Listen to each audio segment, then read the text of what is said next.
భూమి: జడ్జి గారు, నేనెందుకు నా తండ్రిని చంపుకుంటాను? ఆయనే నా నాన్న. జడ్జి: నువ్వు శరత్ చంద్ర గారి కూతుర్ని అని చెప్తున్నావు కదా, దానికి ఏమైనా ఆధారాలున్నాయా?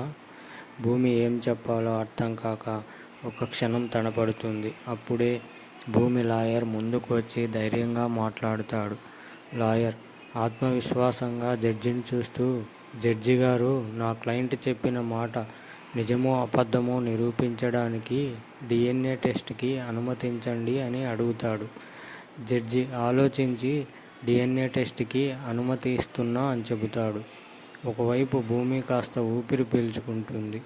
మరోవైపు అపూర్వ కోపంతో భూమిని చూస్తూ కోర్టు బయటికి వెళ్తుంది. కోర్టు బయట అపూర్వ భూమిని బెదిరిస్తూ, భూమి, రేపు తెల్లారేసరికి నీ పని చెబుతా అని కోపంతో అక్కడి నుంచి వెళ్ళిపోతుంది. గగన్ తల్లి: గగన్, మన భూమి అక్కడ ఉందిరా అని చెబుతుంది. ఇప్పుడు ఆమె మన భూమి కాదమ్మా, తను శరత్ చంద్ర గారి కూతురు.